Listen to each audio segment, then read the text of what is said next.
আসসালামু আলাইকুম viewers, welcome back to our channel. আজকে আমি ট্যাংরা মাছের একটি রেসিপি নিয়ে হাজির হয়েছি, আর সেটি হচ্ছে ট্যাংরা মাছের ঝোল কারি। আর এই ঝোল কারিটা কীভাবে তৈরি করা যায় লেটস সি। ট্যাংরা মাছের ঝোল কারি তৈরির জন্য আমি এখানে 9 পিস ট্যাংরা মাছ নিয়েছি। দেখুন ভিউয়ার্স, মাছগুলো তাজা। এখন আমি মাছগুলো কেটে ধুয়ে নেব। ভিউয়ার্স, ট্যাংরা মাছটাকে আমি কেটে ভালো করে ধুয়ে পানিটাকে ঝরিয়ে নিয়েছি।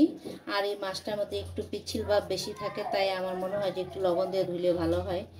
আমি আবার দেখতাম আমার শাশুড়িকে কুসুম গরম পানি দিয়েও মাছ ধুইতেন। আচ্ছা, যাই হোক, এখন এটাকে লবণ ও হলুদ মাখিয়ে একটু ভেজে নেব। এখানে হলুদ ও লবণ দিয়ে মাছটাকে মেখে নিচ্ছি। দেখুন ভিউয়ার্স, প্রত্যেকটা মাছের মধ্যে ডিম আছে। ভিউয়ার্স, হলুদ ও লবণ দিয়ে মাছটাকে আমি মাখিয়ে রেখেছি, কিছুক্ষণের জন্য রেখে দেব। এখন আমি একটা মশলা তৈরি করে নেব। সেই জন্য নিয়েছি জিরা, কিছু চাল, রসুন কুচি, আদা কুচি, পেঁয়াজ কুচি, তেজপাতা। এখন আমি হালকা তেল দিয়ে এগুলো ভেজে নেব। প্রথমে আমি চালটা দিয়ে দেব।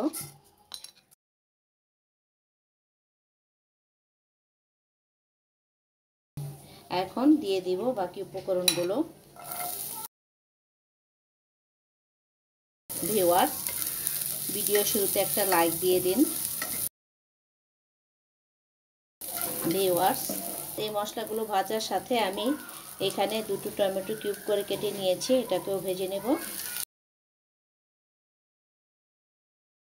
ভিউয়ার্স, মাছ রান্নার উপকরণগুলো আমার ভাজা হয়ে গেছে।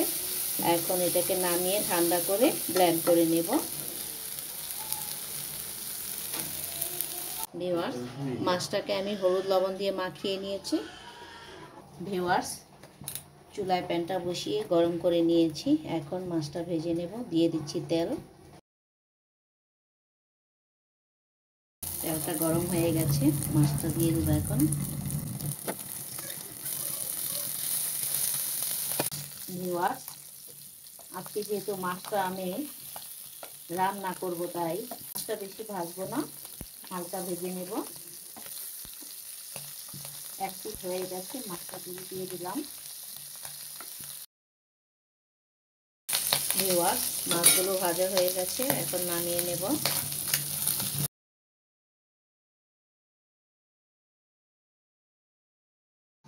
ভিউয়ার্স, চুলায় আমি আরেকটা প্যান বসিয়ে গরম করে নিয়েছি।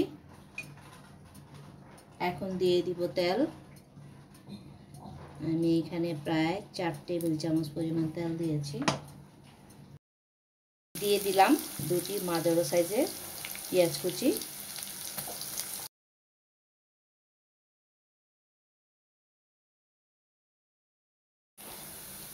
ভিউয়ার্স, পেঁয়াজটা আমার ভাজা হয়ে গেছে। এখন দিয়ে দিব হাফ চা চামচ ধনে গুঁড়া, হাফ চা চামচ হলুদ গুঁড়া, 1 চা চামচ মরিচ গুঁড়া, আর দেব স্বাদ মতো লবণ। এখন দিয়ে দিব একটু পানি। ভিউয়ার্স, যারা আমার রান্নাটা এখন দেখছেন এখনও সাবস্ক্রাইব করেননি, প্লিজ সাবস্ক্রাইব করুন, আর পাশে থাকা বেল আইকনে ক্লিক করে রাখুন, যাতে পরবর্তী রেসিপিটা সবার আগে আপনার কাছে চলে যায়।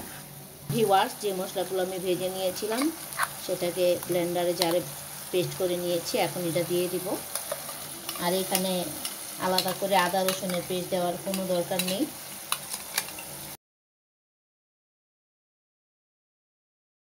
ভিউয়ার্স, মশলাটা আমার কষানো হয়ে গেছে, তেলটা উপরে উঠেছে। এখন এই ঝাড়টাকে ধুয়ে একটু পানি দিয়ে দিব, আর একটু পানি দেব।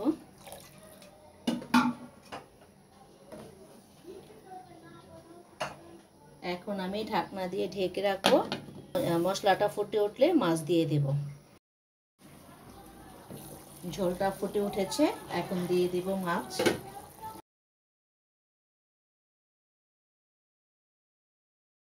এখন আমি ঢেকে 8 থেকে 10 মিনিট রান্না করে নেব। ফিরে এলাম 8 মিনিট পর।